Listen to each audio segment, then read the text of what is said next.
Hello everybody, this is Lara with your end of the week video for the S&P 500 for the trading week ending Friday 12th of February 2021. I had a look back at my charts and my files today, and since the 8th of October this analysis has been pretty bullish and it's had some pretty high targets. Price just keeps on making new all-time highs, supported by rising market breadth, supported by on-balance volume, if not volume. It's got a lot of technical support for upward movement. And so it's no surprise that we're getting more upward movement toward those Elliott Wave targets. For the very short term though, I have a trend line that's been respected for several weeks. Well, it was initiated back in October, and it's initiated at least 7 pullbacks, and prices hanging right below that trend line. So there is a bit of a risk here for another multi-day pullback. If that happens though, I would expect it to be short term in nature. This analysis for the S&P is very bullish, and price has been invalidating any bearish wave counts. The conditions for the beginning of a huge bear market in my technical analysis just are not there. And so my analysis is very bullish. In Elliott Wave terms, I expect that a 5-wave impulse is in the final 5th wave, which began back down here. Here's an example of a bullish 5-wave impulse. You label it 1, 2, 3, 4, 5, and it has to meet all of the core Elliott Wave rules. 1, 2 can't move beyond the start of 1, 3 has to move beyond the end of 1, 4 unfolds and may not move into wave 1 price territory. For the S&P, commonly it's the 3rd wave, which is most commonly extended, and then 5 usually moves beyond the end of 3 to avoid a truncation. That's not a rule, that's a guideline. And so the bigger picture, beginning in the March 2009 low, looks as the same structure, but it's at cycle degree. 1 and 2 are well off to the left of the chart. Here's 3. I'm seeing 4 as an expanded flat. It's grossly disproportionate to 2 in that 4 is much longer lasting. Sometimes this market does that. I've seen other wave counts which see 4 as an expanding triangle ending further off to the left of the chart.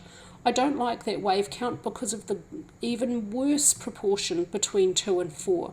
I like to prefer a wave count that has as good a proportion as possible between 2 and 4. Both wave counts are valid, but I think this wave count has a better look. It's looking a little bit closer to that textbook diagram. Also, expanded flats are much more common Elliott wave structures than expanding triangles.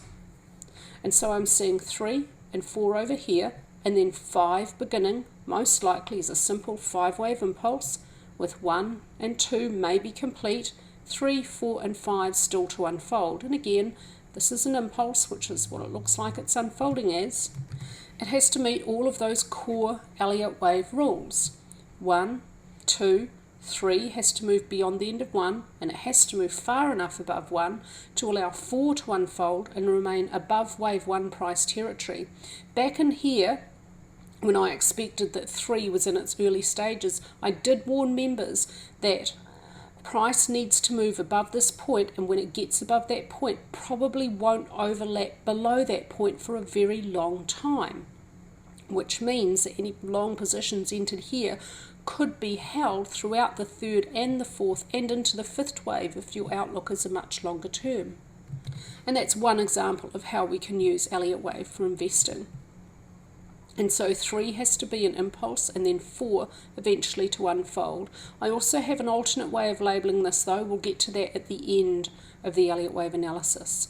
Let's take a look at this at the daily chart level, where 2 is slowed down here, is the slowdown here, and here's the start of 1. So now we're zooming in on primary wave 3, and it may only subdivide as an impulse. So far we may have intermediate 1, intermediate 2 a deep zigzag, intermediate 3 an impulse which is longer than 1, intermediate 4 an expanded flat lasting 14 sessions, intermediate 2 also lasting 14 sessions, perfect proportion, perfect alternation between intermediate waves 2 and 4. This is unfolding in an almost textbook perfect manner. And so now I'm expecting intermediate wave 5. Now I've got some different targets for intermediate 5. The first target is for primary 3 to reach 0.618, the length of primary 1. That would see primary 3 shorter than primary 1 though. That's not as likely for this particular market with its strong bullish bias and tendency for its third waves to most commonly be extended as for primary 3 to at least reach equality in length with 1. So the second target may actually have a better probability. There, intermediate 5 would reach 2.618, the length of intermediate 1. So we'd see a long extended fifth wave so that primary 3 reaches equality in length with primary wave 1. This target, the second target, if it's wrong, it may not be high enough.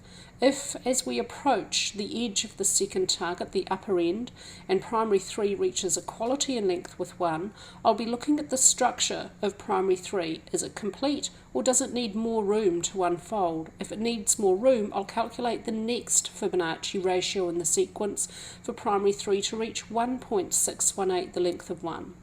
Also, if price approaches the target zone and just blasts through it, then I will again use the next Fibonacci ratio in the sequence to calculate a higher target for you.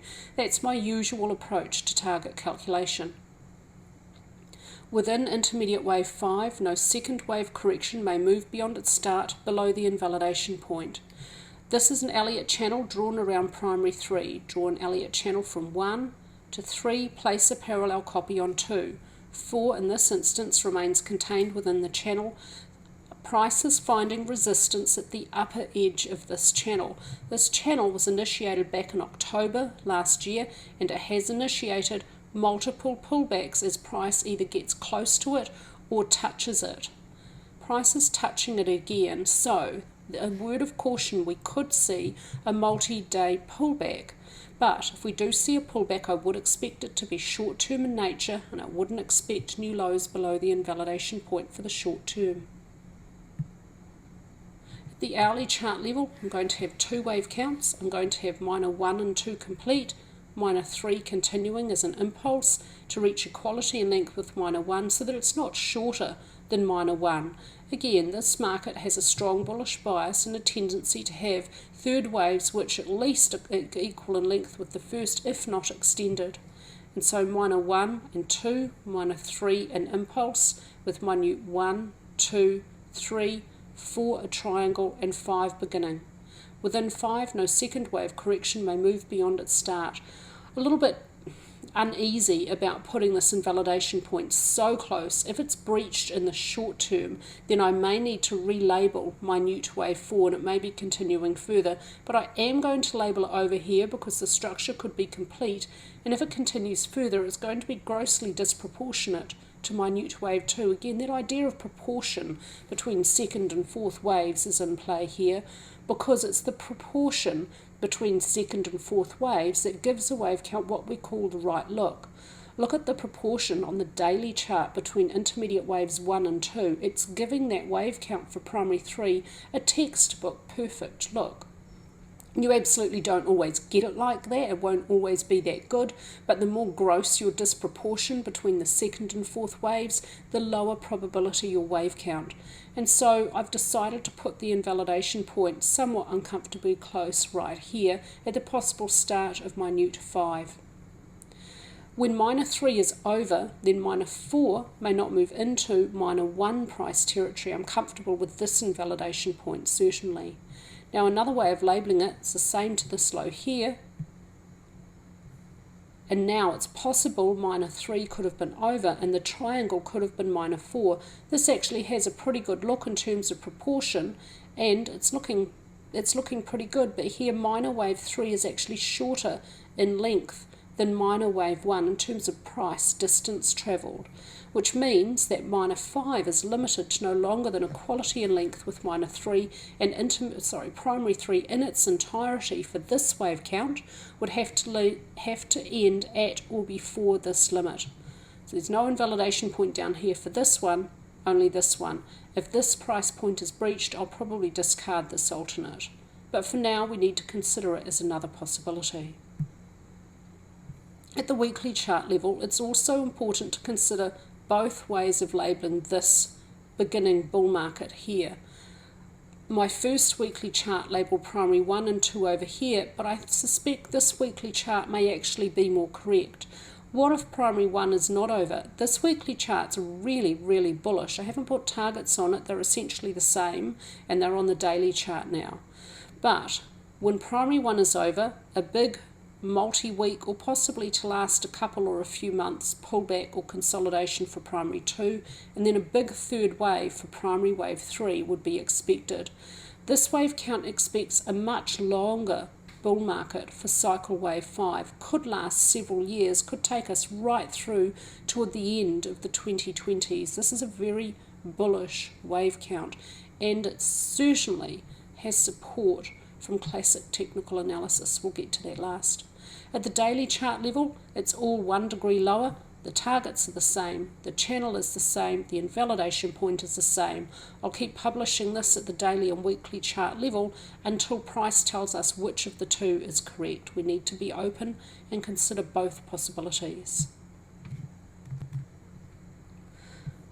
At the weekly chart level, we've got another upward week. It's got a smaller range and it lacks support from volume, but in current market conditions, I'm not concerned about upward movement on declining volume. Here's a good example. Overall volume declines as price moves higher. It's only followed by a small pullback, another small pullback here, normal and to be expected corrections within an ongoing trend. It doesn't mean the trend has to be over. And if you look at the S&P on a monthly chart from the March 2009 low and onward, you will notice quite a stark decline of volume for the whole of that bull market. It's really concerning for when the bull market ends and a big bear market arrives. It means that volume below is thin, which means price could fall exceptionally violently and quickly, but we are not there yet. The structure needs to finish. There is too much bullishness in technicals for me to consider a big bear market. All I'm saying is declining volume isn't a concern in those conditions. The textbooks tell us it can't be sustained, but it's been sustained for over 10 years. So it's a concern for the future, but not right now. On balance, volume bounces up off support. It makes new highs with price, confirming highs with price. RSI is neutral. There's still further room to go. Now, if I have had someone tell me that divergence between price and RSI, am I not concerned about that? Does that not mean we have to have a deeper pullback? Well, obviously not. It's been active all throughout here, and yet prices just keep going up. I prefer to use RSI divergence at this time frame between swing highs. I would wait for RSI to get overbought, and then to get more deeply overbought, to return into neutral, and then move into overbought again, and price to exhibit bearish divergence. If we get it between swing highs between price and RSI for a shorter term, I would then give it more weight. But this longer term has been sustained while prices just keep going higher. So it absolutely does not mean price has to turn around, because clearly it hasn't worked for weeks or months now. So I wouldn't suddenly expect it to start working like that now. ADX is increasing. It tells us there is an upward trend, which is now extreme, but only just. And this market has a really strong bullish bias. ADX can sustain quite extreme levels for this market for quite a long time. There's a long way to go for ADX to reach 45 and register very extreme, as this market certainly can do. So still plenty of room for an upward trend to continue. MACD fully bullish, supporting a bullish Elliott Wave count. ATR declining as price moves higher, absolutely normal and to be expected behaviour for this market. At the daily chart level, upward movement again on declining volume, been over that. Support now at 3870. I'd also expect from this little breakaway gap, I had this consolidation, price broke away with a gap. I would expect the lower edge of this gap here to provide support for any deeper, more multi-day pullback. So I'd expect them at this stage to quite likely be shallow. If support here is broken, next support here below 3775. ADX is, ADX is declining. It isn't catching up with the reality of this upward trend because of these regular small little pullbacks along the way up. ADX is a lagging indicator. If it does start to increase again, it would be giving us again a really strong bullish signal. When ADX comes up from low levels and rises up from below both directional lines, once it reaches 15, it's telling us there is a trend. The positive DX line is still above the negative. It would be telling us there is an upward trend. Right now, it's not telling us there is a trend, but there is very obviously a trend with a series of higher highs and higher lows, the basic definition of an upward trend. The moving average situation for the S&P is full ball bullish. The short is above the mid, is above the long. They're all positively sloped, and price is above all of them. On balance volume, bouncing up off support, not quite making new all-time highs with price, but I'm not going to give that much weight. Sometimes it does that. I give more weight with how on balance volume behaves with trend lines. RSI neutral territory, still room for this upward trend to move. RSI can move into overbought, and it can move deeply overbought for this particular market with its strong bullish bias before we can expect a trend change. MACD, full ball bullish, stochastics overbought. One of the reasons I'm so bullish is the AD line. It's rising so fast. There is a lot of support from underlying rising market breadth in this bull market. Normally, if you see a bear market develop, as we did see back down here just for a few months, this is a 35% correction in terms of market value. So it met and exceeded the definition of a bear market. It was over 20%. That's the definition of a bear market. But it was relatively shallow, only 35%, and it was relatively short-lived, only a few weeks.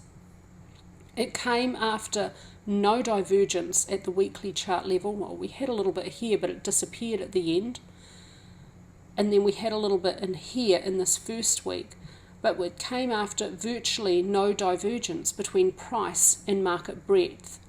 There is a positive correlation between the length of a bear market and the severity of a bear market in terms of percentage of market value lost, and the duration of prior divergence between price and market breadth is indicated by the AD line. A longer divergence between breadth and price corresponds with a deeper, more severe bear market. A shorter or zero, which is unusual, divergence between price and breadth corresponds with a more brief and shallow bear market.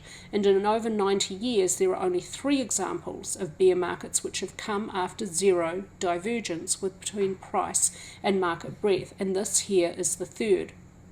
What that tells us, those probabilities, tells us that with the AD line rising very strongly, even faster than price, it tells us that there is support from price, from underlying market breadth. With zero divergence, the probability of a bear market is very, very low, and if a bear market again does a surprise bear market develop like this one did here, it would more likely be relatively brief and shallow, and not a huge, massive bear market, as I know some people are calling for. I just don't see the technical supporting that view. That's one reason why I'm so bullish for my S&P analysis. For Friday, we had price closing to new all-time highs. The AD line also makes new all-time highs. There is again support for upward movement from underlying rising market breadth. Between price and inverted VIX, there is still mid and long-term divergence, but there is no longer any short-term divergence. So I'm going to read this as a little bit bullish this week. Inverted VIX has moved higher. It's made new short and mid-term highs. Price has made new all-time highs. Inverted VIX has not made its longer-term highs, and there's still over 3 years of bearish divergence. Highs for inverted VIX are well off to the left of the chart. For the very, very short term here, just for this last week, there is a bit of bearish divergence here from VVIX. VIX is declining, which is normal with rising price for the S&P. What would also be normal would be declining VVIX or volatility of VIX, but it's increasing. This, for the very short term, is bearish for price, along with, in conjunction with price at resistance at that trend line on the daily chart. A slight cause for concern. We could possibly see a wee little pullback. I'd expect it to be short-term in nature if that happens, though. At the daily chart level, VIX moving strongly higher. supporting a rise in price. This is a normal relationship between the two, but for the last two sessions, this is not a normal relationship. VIX declining, VVIX or volatility of VIX increasing. For the very short term, this is bearish for price. That's all from me this week with your S&P analysis. I hope that all of our members are having a fabulous weekend and you're all safe and well.